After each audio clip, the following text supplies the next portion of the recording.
Cologne, on the morning of March the 6th, 1945, no longer resembled a living city. It lay broken beneath a pale winter sky, its streets carved into wounds by months of bombardment. Between the shattered facades, the twin Gothic towers of the cathedral still stood, blackened but unbowed, rising like ancient pillars of defiance above the drifting smoke. For the soldiers approaching from the west, the sight carried a quiet weight, a reminder that even in ruin, some symbols endure longer than empires. The lead elements of the U.S. 3rd Armored Division pressed into the outer districts with deliberate steps, feeling the city tighten around them.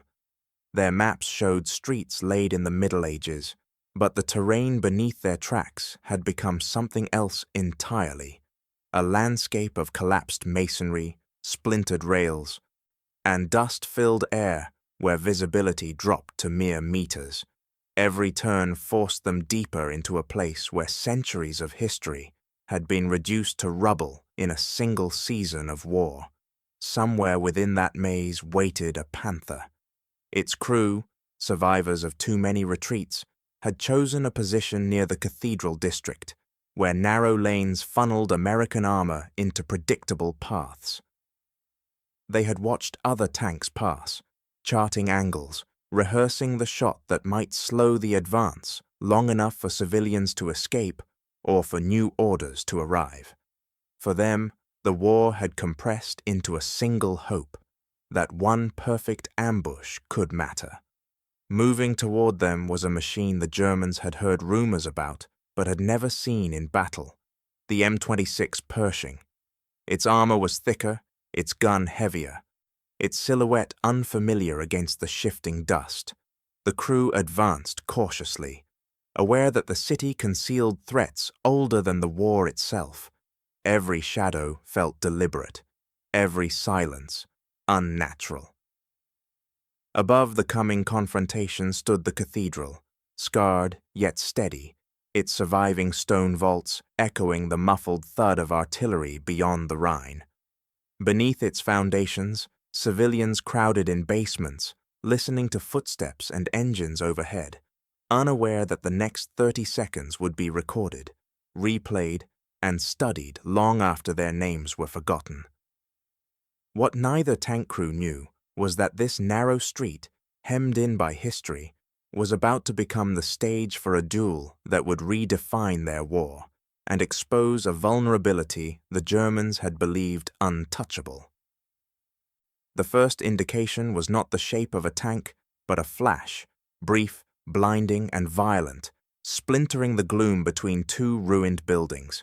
A Panther's gun had spoken, its 75mm round, slicing past the Pershing and tearing into a stone facade behind it. Masonry burst outward in a grey cascade, showering the street with fragments sharp enough to cut through canvas and skin.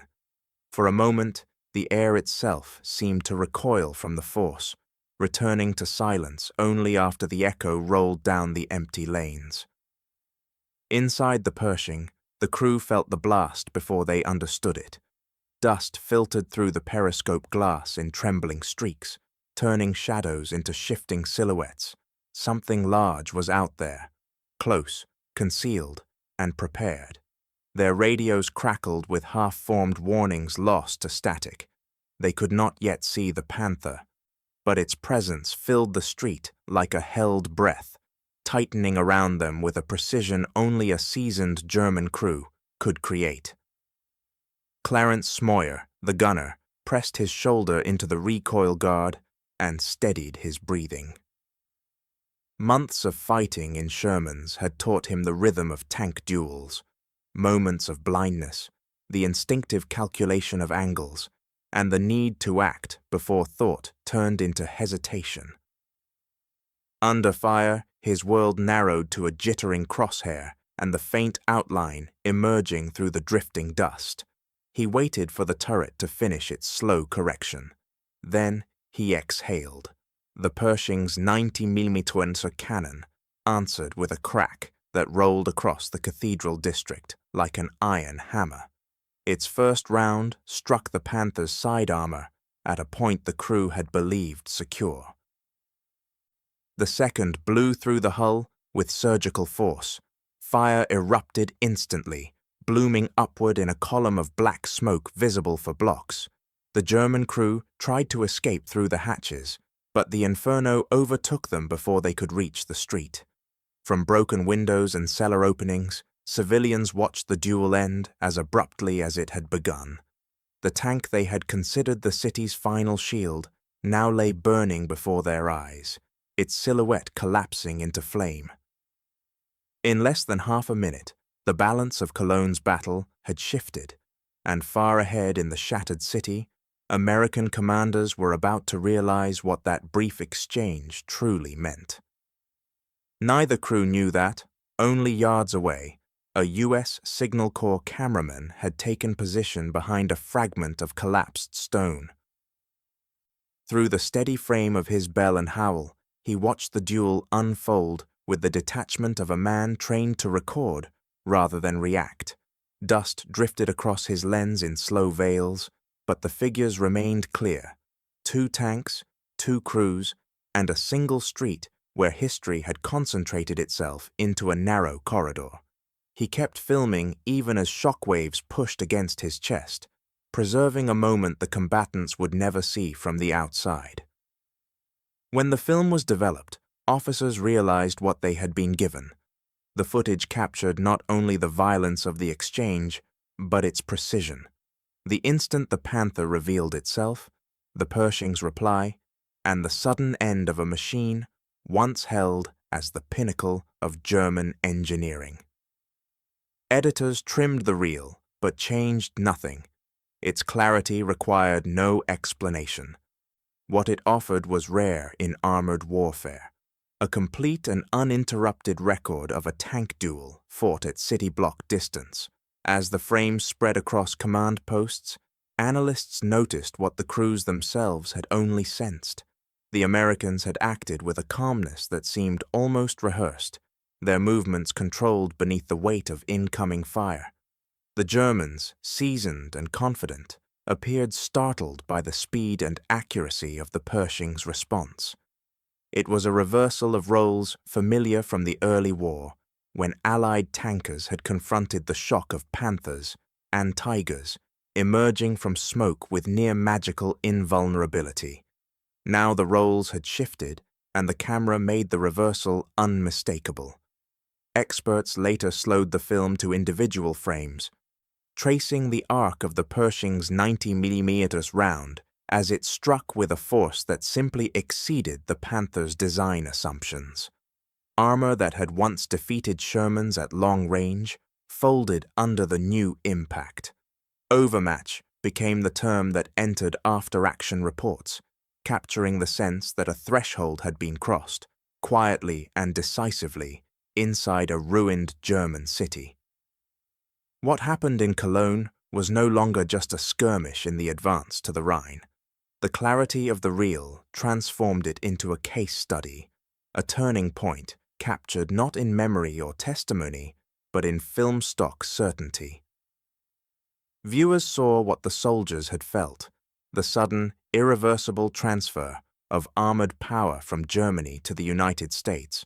Yet the duel did not arise from chance alone. Beneath its 30 seconds lay years of engineering choices, doctrinal debates, and competing visions of what future wars would demand. And those deeper roots were about to come sharply into view. The Panther did not emerge from the drawing boards of peacetime. It was born from alarm, specifically the shock of 1941, when German tank crews first confronted the Soviet T-34. That encounter forced a reckoning inside Germany's armored directorates, revealing that the Wehrmacht's early war confidence had rested on assumptions already growing obsolete. In response, engineers were told to design a machine that would restore the balance, one capable of meeting the unexpected and overcoming it with authority. What followed was not improvisation, but an assertion, a belief that German industry could still shape the future of armored warfare. Design teams spoke of the Panther with a kind of mathematical pride. Here, they argued, was the ideal equilibrium: firepower, mobility, and armor arranged with near-geometric precision. The slope of the glacis plate, angled at 55 degrees, offered the protection of far greater thickness without adding prohibitive weight. The torsion bar suspension, refined through months of testing, gave the vehicle a steadiness rare among tanks of the era. The machine seemed to embody a certain engineering philosophy, that even in a widening war, precision could compensate for scale. At its heart was the long 75mm KWK-42, a high-velocity gun whose accuracy and penetrating power made deep impressions on enemy crews. At range, it could shred Allied armor before their own shells found purchase. Reports from the Eastern Front carried a consistent refrain: the Panther could kill before it could be killed. For German commanders, it became the anchor of their armored doctrine, a vehicle whose reach restored a measure of control to battlefields slipping beyond their grasp. Crews came to trust the armor as much as the gun. The sharply angled plates turned incoming rounds into deflected sparks, glancing them away like rain across slate. Tankers who had survived the attrition of 1943 and 1944 believed this protective geometry gave them a margin of survival no number of Allied tanks could erase. Even as supply shortages deepened and the front receded toward the Reich's borders, many Panther crews carried themselves with the quiet assurance that their machine remained a match for anything the Allies could field. By the time Allied forces crossed into Western Germany, the Panther had become more than hardware. It was doctrine-made steel, an embodiment of the belief that tactical superiority, when applied with discipline, could offset the overwhelming numbers massing against them. Battalions equipped with Panthers formed the keystones of defensive plans from Normandy to the Ardennes, each unit positioned not only for its firepower, but for the morale it inspired. To many German officers, the Panther represented the last controllable variable in a war increasingly shaped by forces beyond human command. The crew operating the Panther in Cologne inherited this entire lineage of confidence. They entered the cathedral district with the weight of expectation behind them, the belief that their armor could endure, that their gun could dominate, and that one well-placed ambush might still influence a collapsing front. They did not know that, only blocks away, a new American tank was advancing, one designed in answer to their own, and one about to challenge everything the Panther had promised. Rumors of a new American heavy tank had begun circulating among German officers in the winter of 1944, but they traveled as whispers, not alarms. Reports mentioned thicker armor, a larger gun, and a silhouette unfamiliar to frontline observers. Yet in headquarters and regimental command posts, these claims were often waved aside. The Americans, they believed, did not innovate in response to German design. They compensated with numbers. Any suggestion that the U.S. Army had fielded something more formidable than a Sherman seemed, to many, an exaggeration born from confusion in fog-choked battlefields.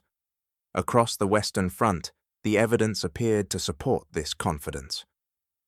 The vast majority of American armored forces still fought in Shermans, tanks whose strengths lay in reliability and logistics, not in raw gun performance. German commanders saw them daily in the hedgerows, in the forests, and now in the shattered towns of the Rhineland. Nothing in those encounters suggested a sudden leap in American capability. The Sherman remained the standard shape on the horizon, reinforcing the belief that the United States had chosen quantity as its doctrine, not technical escalation. Early encounters with the new American tank only reinforced this dismissal. A handful of Pershings trickled into Europe in February 1945, arriving too late and too few to alter the immediate battlefield calculus. German units who claimed to have seen them described isolated vehicles, dispersed among much larger Sherman formations. To intelligence officers, these sightings resembled trials more than deployment, a testing of prototypes without intent to field them broadly. In the calculus of late-war Germany, a tank that appeared in ones and twos simply did not matter. Logistics also shaped German assumptions. Allied supply columns, already strained under the weight of fuel, ammunition, and replacement parts, needed to support their rapid advance. The idea that the Americans could sustain a heavier, more complex tank in significant numbers seemed implausible.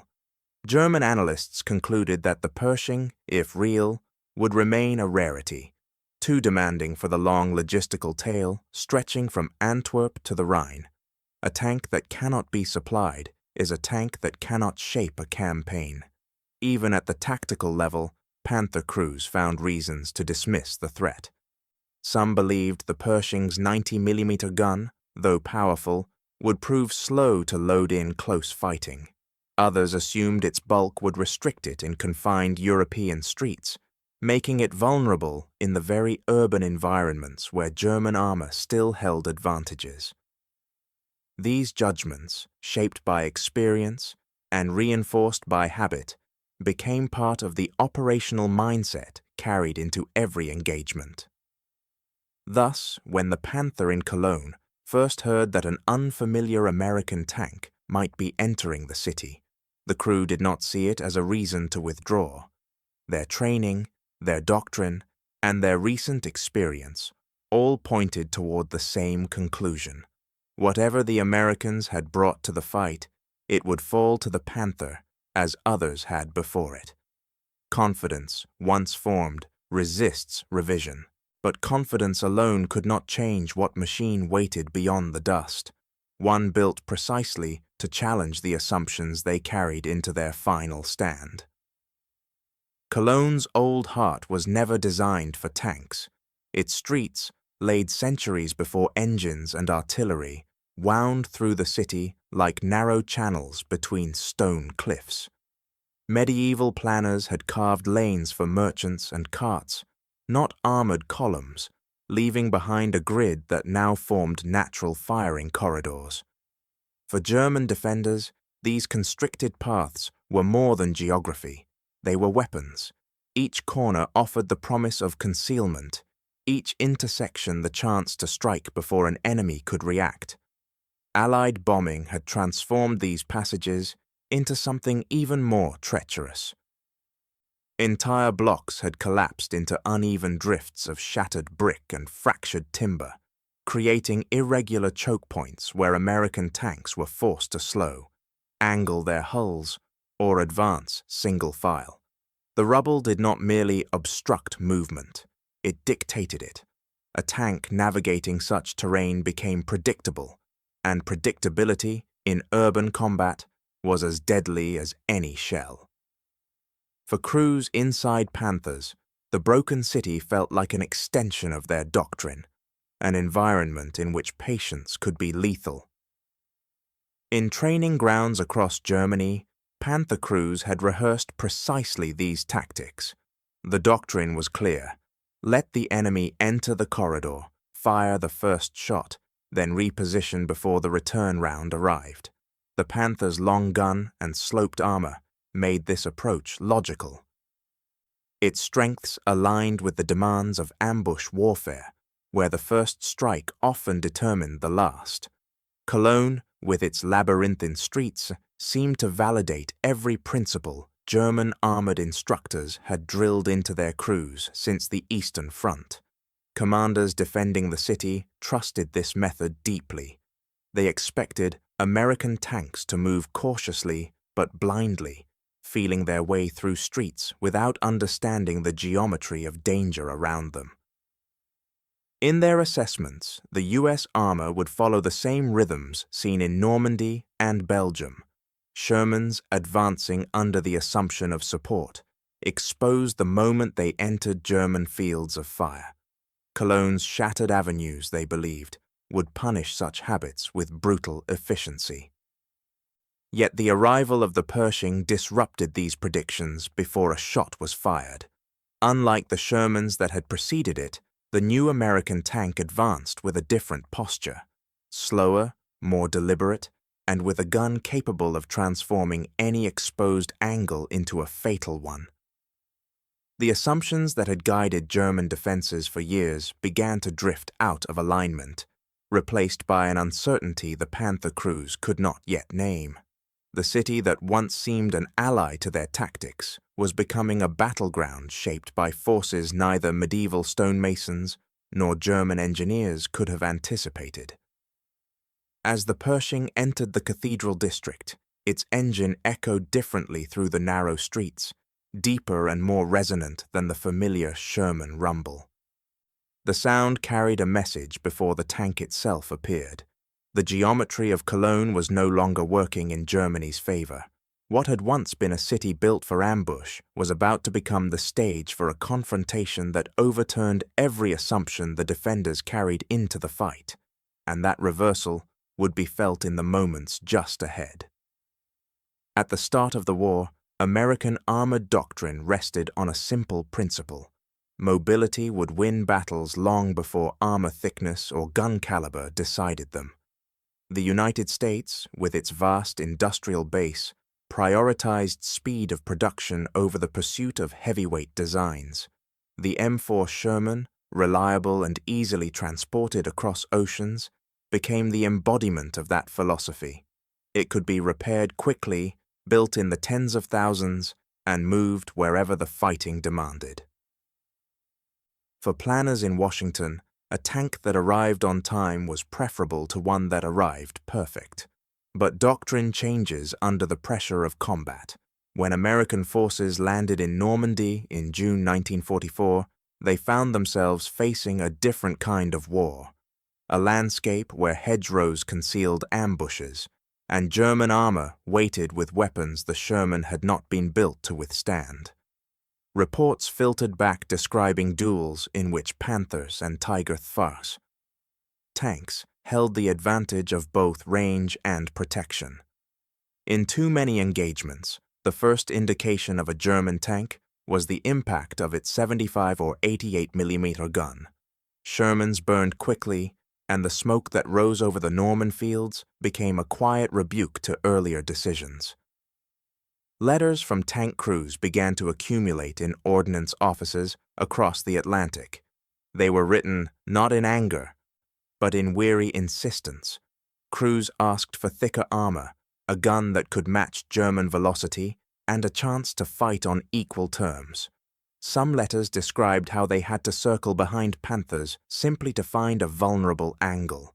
Others asked why their pleas seemed to disappear along bureaucratic corridors.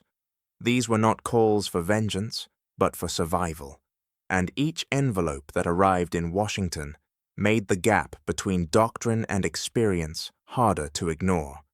Hidden beneath the urgency of wartime production was a project that had begun years earlier, then stalled, advanced, and stalled again: the development of a heavier American tank. Engineers had proposed designs through 1942 and 1943, but each iteration collided with political caution and doctrinal resistance. Some generals argued that a heavier tank would slow the advance and complicate logistics. Others worried that retooling factories in mid-war would delay the delivery of equipment already promised. The debate became a quiet struggle, whether to trust the momentum of mass production or acknowledge the shifting realities of the battlefield. No single argument settled the dispute. Instead, changing conditions forced movement. The losses in Normandy and the encounters in the Hurtgen Forest offered evidence too substantial to dismiss. The United States did not need a tank that matched the Tiger's bulk or exceeded the Panther's armor. It needed something balanced, something that addressed battlefield demands without undermining the broader machinery of war. Gradually, the M26 Pershing emerged as that answer, a tank built around a 90 mm gun, protected by improved armor, yet still mobile enough to operate within American supply lines. The Pershing represented a compromise crafted from competing philosophies. It was not the heaviest tank on the battlefield, nor the most heavily armored, but it blended attributes with a nuance absent from earlier designs. Faster than a Tiger and significantly stronger than a Sherman, it offered crews a sense of parity they had not felt since the North African campaign. For the first time, American tankers had a machine capable of engaging German armor without relying on numerical advantage or maneuvering luck. Yet its arrival came late. Delays in development, trials, and transatlantic shipment meant that by early 1945, only 20 Pershings reached the European front. Their appearance was uneven, scattered across units already deep in the final advance toward the Rhine. But where they arrived, the effect was immediate. Crews gathered around them with a mixture of curiosity and hope, running hands along the new armor plates, studying the larger gun breech, and imagining engagements in which the balance might finally tilt in their favor. In Cologne, one of these rare machines was about to meet the Panther under conditions neither side had fully anticipated, and as it rolled toward the Cathedral District, it carried not only steel and ammunition, but the accumulated weight of years of debate, delay, and expectation converging into a single confrontation just ahead. The first months after Normandy forced American armor into a kind of accelerated education. In the open fields beyond the beaches, tank duels often started at distances where German guns already held the advantage. Panther and Tiger crews could engage accurately from ranges where a Sherman's 75 mm round lost much of its penetrating power. The result was felt not in theory, but in the rhythm of combat itself. A distant flash, a sudden impact, and the realization that the duel had been decided before the American crews could even bring their guns to bear. These encounters revealed, with harsh clarity, the consequences of inferior long-range penetration.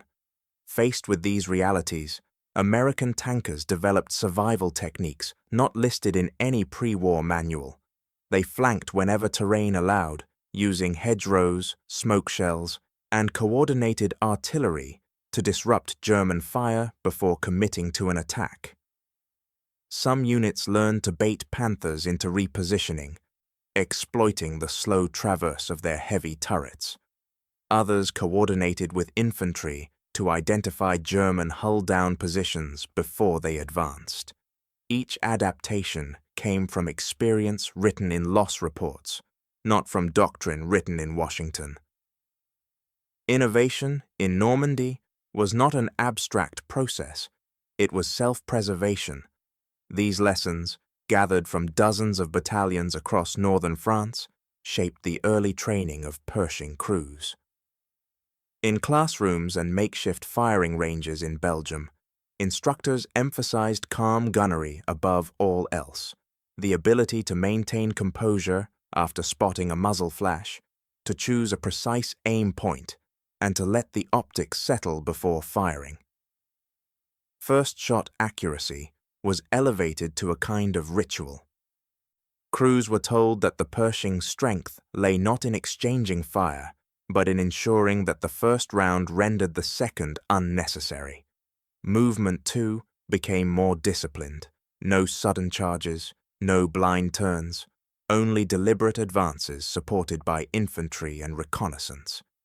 Engineers made their own contributions to this evolution. The 90mm M3 gun, already formidable, underwent refinements aimed at improving its performance against Panther armor at the short ranges typical of European cities. Tests showed that if the gunner could place the shot into the thinner side plates or the lower glacis, the effect was devastating. Shell design improved, propellant charges were adjusted. The result was not a new weapon, but a perfected one, tuned to the conditions American forces now faced as they pushed toward the Rhine. Meanwhile, maintenance crews discovered that the Pershing, for all its strengths, demanded careful handling. Its transmission, more complex than the Sherman's, had a tendency to overheat or seize if pushed too aggressively. Mechanics learned to diagnose its temperamental behavior under field pressure, improvising repairs with limited tools and harsh winter conditions. Slowly, through trial and error, they transformed the tank from an experimental arrival into a dependable machine, though one that still required attention no Sherman had ever needed. The 3rd Armored Division, chosen to receive several of the first Pershings, trained its crews not only to appreciate the tank's capabilities, but to adapt their tactics to the machine's considerable weight. In rubble-strewn cities, the Pershing's mass could collapse weakened floors or punch through debris that stopped lighter vehicles. Instructors taught drivers to use that weight deliberately, treating obstacles not as barriers, but as elements to be shaped by the tank's momentum. The rubble of Northern Europe, once a hindrance, became an asset for crews bold enough to use it. By the time the Pershings reached Cologne in March 1945, their crews carried with them a discipline forged not in theoretical classrooms, but in the accumulation of hard lessons stretching back to Normandy. They understood the stakes of a first shot, the necessity of calm under fire, and the importance of integrating tank movement with infantry and reconnaissance. Above all, they knew that the Pershing had been built to answer the very threats now embedded within the city's ancient streets. And as they approached the cathedral district, these lessons, earned the hard way, were about to collide with a Panther crew still trusting tactics shaped by an earlier phase of the war. The advance toward Cologne began not with speed, but with attrition. In February and early March of 1945, the 3rd Armored Division pushed through the Rhineland, one fortified town at a time. Each one turned into a defensive knot by retreating German units. Streets were barricaded with collapsed masonry, basements converted into firing chambers, and intersections mined with charges placed beneath shattered cobblestones. Progress came in slow, deliberate movements, infantry clearing houses, engineers probing for traps, and armor waiting for the narrow windows where it could move without exposing itself. The division advanced, but only after earning every kilometer with patience and method. The Pershings moved with particular caution. Their engines were strong, their guns imposing, but their transmissions remained temperamental under the demands of continuous advance. Drivers learned to sense the subtle hesitations, the brief rise in vibration or temperature that signaled the need to slow. Mechanics worked at night beneath blackout tarps, easing gearboxes back into alignment, adjusting cooling systems, and coaxing the tanks into readiness for another day's march.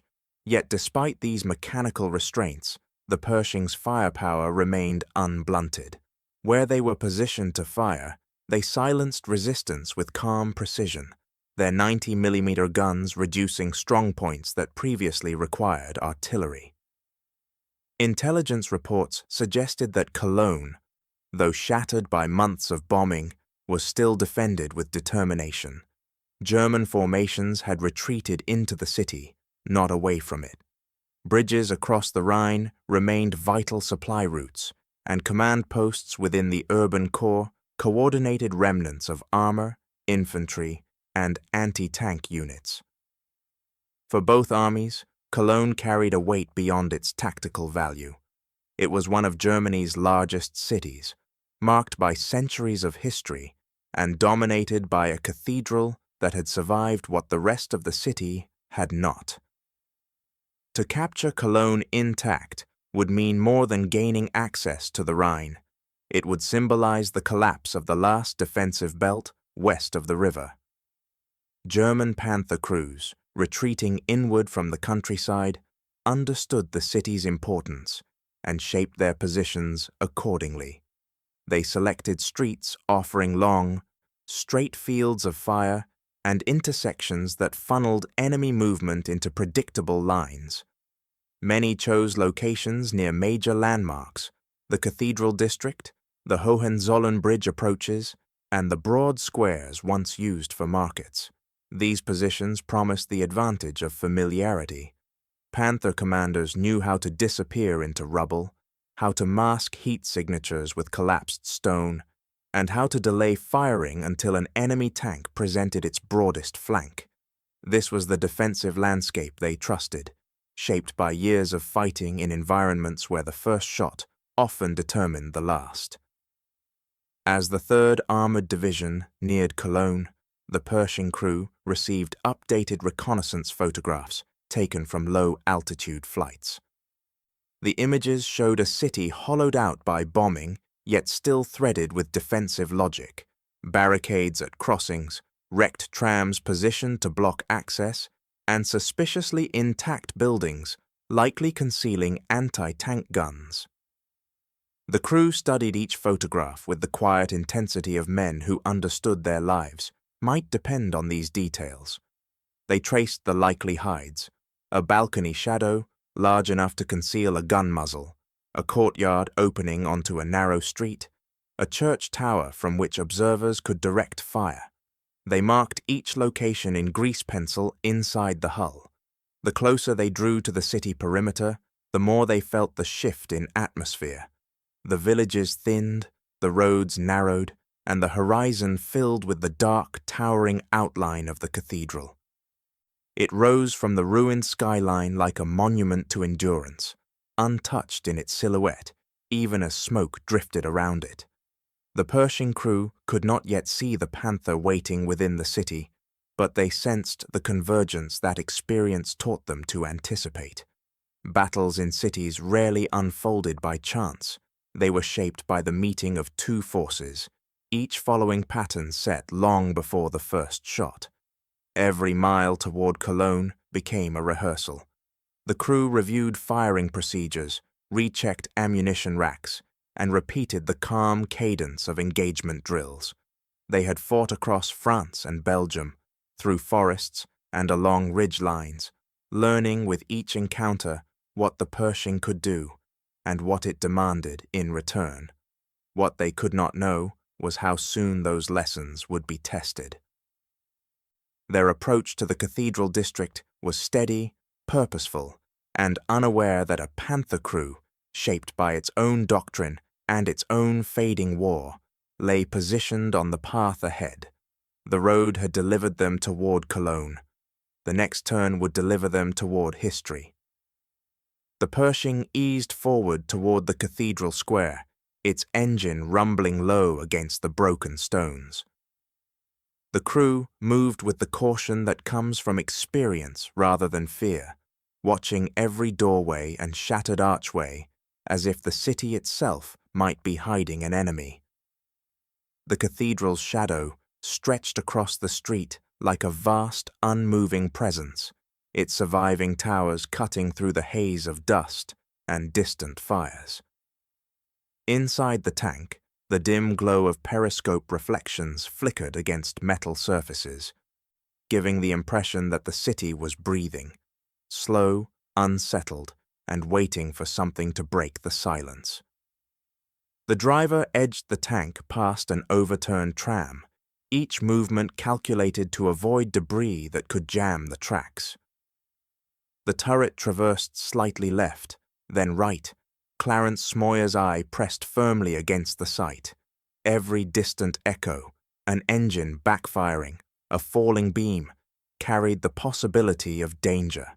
Yet the street remained still, lined with the hollow frames of buildings that had endured months of bombardment. It was the kind of quiet that precedes only two things: a peaceful surrender or a sudden attack. In Cologne, no one expected the former. The first shot came not as a surprise but as a force, sudden, violent, unmistakable. A panther's muzzle blast erupted from a concealed position ahead, the flash blooming in the narrow corridor, like lightning striking at close range. The sound crashed between the stone facades, rolling over the Pershing in a wave of pressure that rattled bolts and reverberated through the crew's ribs. A heartbeat later, a shell tore past the Pershing's bow and slammed into a building behind it, sending brick and mortar cascading onto the street. The tank lurched as fragments clattered against its hull. Dust engulfed them almost instantly. It poured through the periscopes in thick, drifting sheets, turning the world into a shifting blur of grey. For several seconds, the crew could see nothing at all, only the trembling shadows of debris drifting through the haze. Every man inside the Pershing held his breath, waiting for the follow-up shot. German doctrine favored it. Fire, adjust, finish. They knew the Panther gunner would be correcting his aim at that very moment, preparing a second round meant to end the duel before it fully began. Inside that dust, time slowed in the way it does for those trained to survive such moments. Smoyer steadied himself, shifting his weight to absorb the tank's subtle vibrations. The near miss had given him something rare, a chance to locate the enemy before the enemy corrected his error. Through the fog, a shape began to emerge, faint at first, then growing more defined. A low, angular silhouette, a turret set slightly back. A gun barrel extending like a spear through smoke. The Panther had revealed itself when it fired. Now, in the narrowing haze, Smoyer saw it clearly enough to act. Training eclipsed fear. Muscle memory overtook thought. He tracked the silhouette with the slow precision drilled into him through months of instruction. Never rush the aim, never snatch the trigger, trust the optics even when instinct says to fire now. The turret stabilized. The crosshair settled onto the faint outline of the Panther's lower front hull, the weak point German engineers had worked to protect but could never fully armor. Smoyer exhaled. The Pershing fired. The 90mm cannon unleashed a blast that shook the cathedral square and rolled through the city like distant thunder. Its recoil pressed into the gunner's shoulder, just as the dust momentarily parted, offering a clear view of the round's impact. The shell struck precisely where the crosshair had rested. Armor that could deflect lesser rounds folded inward as the projectile punched through the lower glacis, ripping into the Panther's fighting compartment with catastrophic force.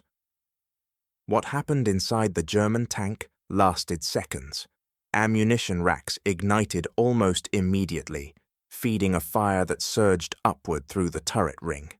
Black smoke poured from the hatches as flames consumed wiring, cloth, paint, everything combustible inside the confined steel chamber. The Panther shuddered once, then sagged as though the life had suddenly left it. The duel, which began with German confidence and American uncertainty, had shifted in one violent exchange. Through the haze, the Pershing's crew watched the fire grow brighter, illuminating the wreckage with pulses of orange light. There was no celebration, only the steady recognition that they had survived the first shot and answered with the one that mattered. The shock of the ambush had become momentum, irreversible and immediate, guiding them deeper into the city where new threats waited. And ahead, beyond the burning Panther, the cathedral's towers stood unmoved, silent witnesses to a battle that had only begun to reveal its consequences. In the hours after the duel, analysts from the 3rd Armored Division examined the Panther's wreck, where it still smoldered beside the cathedral district. What they found contradicted the myth of an invincible machine, brought low only by misfortune. The first detail was the angle of the hull, a subtle, easily overlooked orientation that revealed why the Pershing's round had found its mark so quickly. Instead of presenting its sharply sloped glacis, the Panther had turned slightly to adjust its field of fire, exposing a flatter plane of armor along the lower front plate. In open terrain, this adjustment would have been minor. In Cologne's tight geometry, it became decisive. The narrow streets had trapped the Panther in a way its designers had never intended. The vehicle's long gun and front-heavy balance made turret traverse slow in confined spaces, forcing the driver to rotate the entire hull to bring the weapon onto target. This was a habit born from necessity on the Eastern Front, where mobility often came from repositioning rather than turret swing. But in Cologne, the Panther's attempt to shift left for a clearer firing angle widened the surface area, vulnerable to a penetrating shot. The tank had revealed what it should have concealed. Inside the Pershing, the opposite occurred. Smoyer's training emphasized stabilizing the gun even before the tank halted, allowing aim to settle more quickly than the Panther crew expected. In the dust-choked seconds after the first shot, this discipline mattered more than armor diagrams or ballistic tables. The Pershing did not need to reposition, it simply needed to bring the crosshair onto the faint silhouette in the haze. That calm steadiness, learned from Normandy's harsh lessons, gave the Americans the advantage of seconds. In armored combat, seconds are a currency as valuable as steel. German optical superiority, long regarded as one of the Wehrmacht's strengths, offered little benefit at such close range. The Panther's world-class sights were built for engagements measured in hundreds of meters, where clarity shaped outcomes. But in Cologne's tight confines, the duel unfolded at city block distance, where dust, debris, and the shock of firing mattered more than magnification. In the moment after the Panther's first miss, reaction time, not clarity, dictated survival.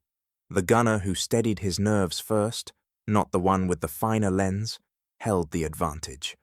When investigators assessed the Pershing's 90mm strike, they noted another factor few had anticipated. Wartime shortages had forced German factories to reduce alloy purity in late production Panthers. Though still formidable, the steel was no longer the same metallurgical fortress it had been in 1943. When the Pershing's round struck the lower glacis, it delivered more energy than that compromised plate could absorb. The penetration was not simply a matter of angle, it reflected the cumulative pressure of a strained war economy, where every shortage, manganese, nickel, time, left its mark in the armor's resilience. Inside the Panther, the crew had seconds at most to react. Photographs showed the hatches thrown open, indicating an attempt to escape. But the fire spread with brutal speed, fueled by ready ammunition stacked near the turret and the pressure wave created by the penetrating round. Flames surged upward, cutting off the gunner and loader, even before the turret could be traversed. The driver and radio operator, trapped by wreckage and instinctively reaching for controls, were overtaken almost immediately. Their deaths were not failures of courage. They were the outcome of design compromises no crew could overcome under such violent conditions. In the aftermath, analysts distilled the duel into a sequence of converging factors. German doctrine, built on first-shot superiority, faltered when the Panther fired under imperfect conditions. Engineering, once a strength, struggled under the constraints of narrow streets and weakened frontal steel. American training, honed through costly encounters in Normandy, delivered a calmness that matched the Pershing's capabilities. And beneath it all lay the human element, the ability of one crew to recover faster from shock than the other, to see through dust and recognize a silhouette in time to act. 30 seconds contained all of these influences. 30 seconds transformed technical theory into lived experience. 30 seconds turned a city street into a case study that armored officers would review for decades. And as the Pershing rolled past the burning wreck, the crew did not yet know that Cologne held one more tank, one more duel that would test everything they had learned. The duel ended beneath the still-standing towers of a cathedral that had already survived 6 centuries of war, fire, and political upheaval. Its stone had endured dynasties and revolutions. Now it watched quietly as two mid-century machines contested a narrow street at its feet. The blackened facade bore the scars of months of bombing, pitted masonry, shattered tracery, and soot that clung like the residue of older conflicts. Against that ancient backdrop, the burning panther seemed strangely impermanent, a brief and violent interruption in the life of a monument built to outlast empires. Smoke curled upward from the wrecked hull, drifting across the cathedral's exterior in slow, wavering strands. In the shifting light, the contrast made the scene feel older than it was, modern steel and ammunition giving off a dark plume that blended into the same air once filled with the smoke of medieval sieges. To the Pershing crew, who lifted their heads from their stations and looked toward the rising column, the sight carried a weight beyond a simple victory. It was a reminder that their moment, however sharp, was only one more in a long chain witnessed by these towers. The city fell silent after the shot. For several minutes, the only sounds were the crackle of the burning panther and the muted hum of the Pershing's engine idling in place. Civilians began to emerge from hiding, stepping cautiously from basement doors and makeshift shelters. Dust clung to their coats and hair, giving them the look of figures etched from stone. They moved slowly, not in celebration or relief, but in a kind of stunned recognition that the brief, deafening exchange had altered the rhythm of the day. Moments earlier, they had expected German armor to hold the intersection. Now the street was quiet in a way they had not heard in months. American infantry advanced carefully from the western approach, rifles ready, eyes fixed on the glowing wreck. They swept the buildings, clearing doorways and shattered storefronts, then signaled to the tankers that the area was secure. When they reached the Panther, its hull still too hot to touch, they confirmed what the Pershing crew already sensed. The ambush had been broken, the tank disabled beyond recovery. Cologne had lost one of its final armored defenders, and with it, whatever delaying power the Panther battalions had once promised. Smoyer and his crew stepped down from the Pershing, blinking against the brightness of afternoon light. Their movements were slow, subdued, as if the impact of what had happened was still settling into their muscles. They walked the length of their tank, inspecting the tracks, checking for signs of damage, marking the exact angle from which the Panther's round had missed. Then they looked toward the cathedral, toward the smoke rising between its spires, and realized the scale of the moment, not in terms of victory, but of context.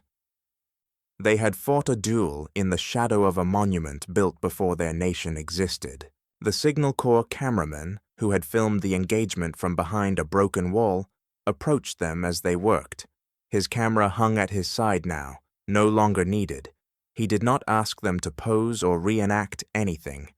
Instead, he captured a few frames of the crew as they were, hands resting on the turret, uniforms marked by dust, faces drawn not with triumph, but with the fatigue of men who understood how close the duel had been. The film would later circulate across the world, but those images, quiet, unguarded, would remain the truest testament to the moment. Behind them, the smoke from the Panther thinned until only a thin ribbon remained, caught briefly in the cathedral's updraft before dissolving into the sky. The intersection regained its stillness. Civilians moved cautiously across the street, stepping around fragments of armor. Soldiers lowered their weapons. For the first time since the duel began, the city exhaled. Within hours, Cologne's resistance unraveled. Without armored support, German infantry units withdrew toward the far side of the Rhine or surrendered outright. The collapse was not dramatic. It unfolded silently as the realization spread that their last armored shield had vanished in a single decisive exchange. The cathedral remained where it had always been, unchanged in posture, unchanged in purpose, bearing witness to the moment the city's defense finally ended. And beyond its shadow, the Pershing would soon move again, unaware that its next turn would lead it toward another wreck, another street, and the last challenge Cologne had left. In the weeks following Cologne's capture, the Signal Corps footage traveled from field headquarters to analysis rooms where officers gathered around projectors in darkened spaces. Until this moment, American armored capability had been judged largely through reports, anecdotes, and the sobering arithmetic of battlefield losses. But the Cologne reel offered something different, an unbroken, objective record that revealed how a single Pershing had met a Panther at equal terms and prevailed in seconds. For analysts long accustomed to caution, the footage became a catalyst for reassessment. Frame by frame, they reviewed the duel, studying how the Pershing stabilized its gun, how the crew responded within moments of the Panther's first shot, and how the 90mm round penetrated a tank that had once defined the upper limit of German engineering. What emerged was a new understanding. The United States now fielded a machine capable of changing the character of armored engagements. The Pershing, once considered an experiment too late to matter, had proven its value in the most unforgiving environment possible: close-range urban combat against a Panther positioned exactly where its designers intended it to dominate. This realization spread quickly beyond Europe. In Washington and Honolulu, planners examined the implications for future operations in the Pacific, where Japanese defenses on Okinawa and beyond promised brutal fighting. Though the Pershing's deployment there would ultimately be limited, the Cologne footage encouraged a broad reconsideration of what American armor might contribute to post-war planning. A tank that could survive in the tight corridors of a European city could, in theory, withstand the more open, artillery-heavy battles anticipated against the Japanese home islands. The duel did more than validate a single machine. It accelerated discussions already taking shape about the next generation of U.S. armored doctrine. Across the front, German accounts painted a different picture, one shaped by disbelief.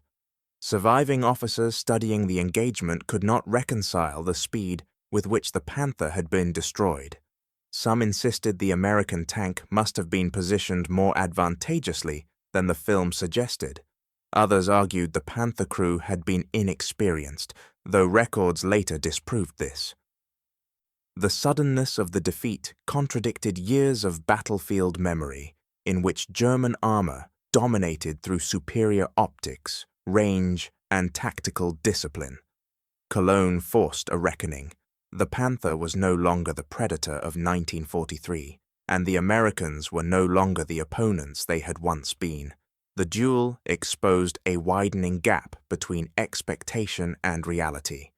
German armored doctrine still relied on assumptions forged on the Eastern Front, when their tanks could determine the terms of engagement. But the ruins of Cologne did not obey those assumptions. Narrow streets neutralized their optical advantage. Short ranges negated the Panther's preference for long-distance combat, and the Pershing, with its balance of firepower and armor, erased the comfortable belief that American tanks were inherently inferior. What occurred in the Cathedral District was not merely a tactical loss, it was a symbolic fracture in the myth of German armored supremacy. Historians later viewed the footage as a compressed illustration of a broader shift unfolding across the continent. In the duel's brief duration, they saw not only two machines trading fire, but the collapse of a technological narrative that had defined much of the war. The Panther represented Germany's earlier dominance, precision, engineering ambition, and battlefield experience distilled into steel. The Pershing, by contrast, embodied the United States' ability to adapt, innovate, and eventually catch the momentum of industrialization even in the war's final year. In the space of half a minute, past and future met on equal terms, and the future prevailed. The myth of German armored invincibility did not end with Cologne, but it fractured there, under the weight of smoke rising against the cathedral's towers. The duel became a reference point in after-action reports, training lectures, and eventually in post-war studies that traced the evolution of armored warfare from blitzkrieg to the onset of the Cold War. Footage once meant simply to document a street fight grew into a historical lens, through which scholars interpreted the end of the conflict. For the Pershing, the duel served as confirmation of a promise delayed by years of debate and hesitation. The tank had arrived late, its numbers too small to shape the course of the war in Europe. Yet in Cologne, it proved that innovation, once postponed, once questioned, had finally arrived with the force of inevitability. And as the smoke from the Panther drifted beyond the cathedral's shadow, the world began to understand that the balance in armored warfare had shifted for good. In the months after Cologne, the duel recorded beneath the cathedral's towers began to cast a shadow far longer than the street on which it occurred. Officers studying the film saw more than a dramatic exchange between two tanks. They saw the contours of a future emerging from the smoke, less defined by sheer production numbers and more by the interplay of mobility, firepower, and human discipline. These insights, gleaned from seconds of footage, helped steer post-war decisions that would lead to an entire lineage of American tanks, the M46 Patton, the M47, and eventually the M60. Each traced part of its ancestry back to the lessons distilled from this single encounter. As the United States entered the early years of the Cold War, the Cologne reel became compulsory viewing in armored training schools. Recruits watched the Panther fire first. They saw the Pershing absorb the shock, steady its aim, and respond with a round that ended the duel. Instructors paused the film at key frames: the glancing angle of the Panther's hull, the calm traverse of the Pershing's turret, the instant where dust cleared just enough to reveal a silhouette. Cadets studied these details not as relics of a previous war, but as indicators of how future battles might unfold. The duel became a lesson in decision-making under pressure, proof that victory belonged not simply to the better tank, but to the better prepared crew. Tank doctrine shifted accordingly.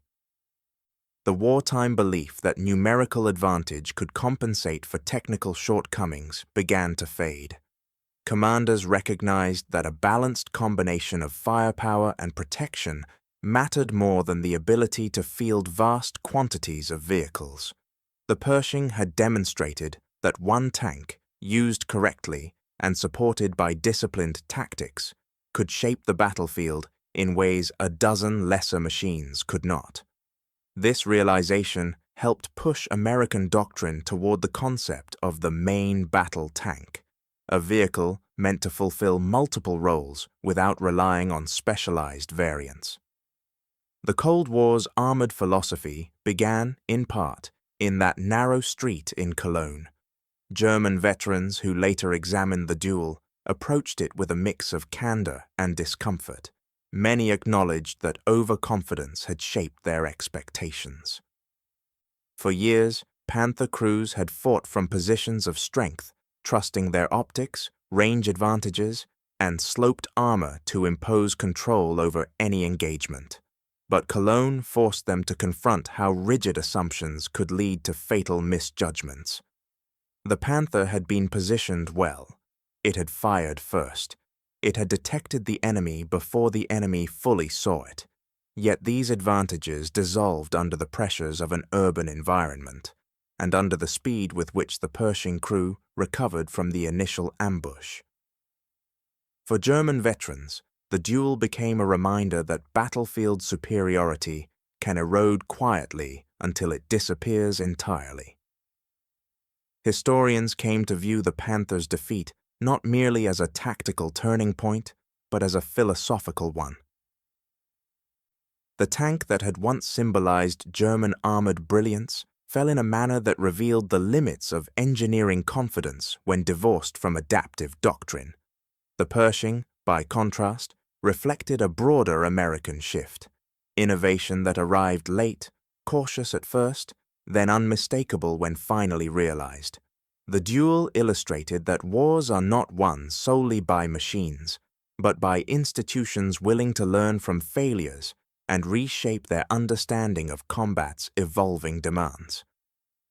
Engineers studying the footage noticed details that transcended the specifics of Cologne. They saw how the Pershing's weight, once considered a liability, created stability under fire. They observed how the 90mm gun's recoil was distributed across the hull, granting accuracy even in moments of rapid engagement. And they recognized that the tank's mechanical shortcomings, its temperamental transmission, its limited early deployment, did not diminish the clarity of its potential. Mobility and precision, when aligned with training, mattered more than theoretical armor thickness or perfectly measured firing tables. This realization informed the designs that followed, each new model embracing the principle that no single advantage is sufficient without the ability to exploit it swiftly. In time, the Cologne duel came to represent the inflection point between two eras of armored warfare. The first belonged to the machines of early and mid-war, Panthers, Tigers, T-34s, tanks defined by divergent philosophies shaped by national industry and battlefield experience. The second era moved toward convergence, main battle tanks with balanced characteristics, capable of operating across environments without the rigid limitations of earlier designs. The Patton series, the British Centurion, and eventually tanks across NATO, carried echoes of lessons first revealed in that 30-second confrontation. By the time Cold War doctrine matured, the duel beneath the cathedral had become more than a wartime anecdote. It was a lens through which militaries understood how quickly advantage could shift, how deeply training mattered, and how innovation delayed could still arrive with decisive force. And in the quiet frames of that wartime film, the birth of a new armored era could be seen unfolding, one precise shot at a time. Today, the Pershing and the Panther stand in museums an ocean apart, their steel hushed beneath controlled light. They face no enemies now, only visitors moving at a contemplative pace, people who read placards, trace rivets with their eyes, and try to reconcile the weight of these machines with the fragile quiet surrounding them. Clean floors and polished glass have replaced the rubble and smoke of Cologne, yet the two tanks remain linked by the same 30 seconds that once bound them together beneath a cathedral's shadow. Visitors often circle them slowly, searching for clues in the armor plates, a scar along the glacis, a weld line rebuilt after capture, the angle of a mantlet designed for a different kind of war. They stand before the Panther without hearing the crack of the shot it fired, a sound that once shook stone facades and rippled dust across the cathedral square. They examine the Pershing without sensing the tremor of its recoil or the silence that followed its decisive round. In these halls, the violence that once defined the machines is gone, replaced by an almost monastic stillness. Veterans who lived through that day describe the moment not with triumph, but with a long exhale. For them, the duel compressed fear, training, chance, and survival into a span that felt infinitely longer than half a minute. Smoyer later said that the dust was what he remembered most, not the blast, not the flames, but the drifting haze in which he first recognized the Panther's silhouette. Others recalled the instant after the Pershing fired, when time seemed to stretch, as if waiting for confirmation that the shot had done its work. Relief, not victory, became the defining memory. Over the decades, historians returned to the duel not for its drama, but for its clarity. In that short exchange, assumptions hardened across years of conflict broke apart. The belief that German armor would always dominate, supported by early war victories and reinforced by the Panther's fearsome reputation, shattered as abruptly as the steel pierced on Cologne's streets. The duel showed that certainty, like armor, is vulnerable at its seams. What seems unassailable in one year can be undone in the next by a single innovation, a single decision, or a single crew acting in accordance with lessons paid for long before. The Pershing embodied a truth often learned too late. Innovation delayed does not vanish, it accumulates, and when finally released, it can alter the trajectory of events with a force out of proportion to its numbers. The tank arrived in Europe in small quantities, often dismissed, sometimes doubted, yet when the moment came, it delivered exactly what years of letters, after-action reports, and battlefield losses had foretold: the need for a machine that could meet German armor without relying on advantage in numbers or maneuver. With one precise shot, the Pershing announced that the industrial tide of the war had reached its final, unanswerable phase.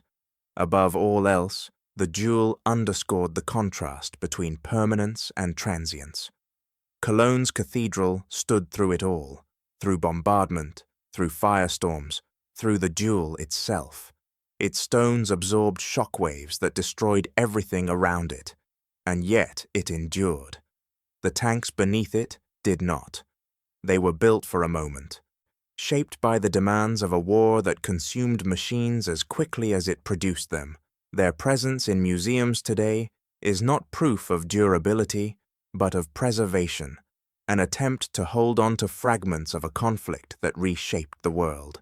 And so, visitors step between them, the Pershing on one side, the Panther on the other. They compare silhouettes, imagine their positions on that narrow street, and sense the irony that these silent relics once defined a moment of extraordinary noise.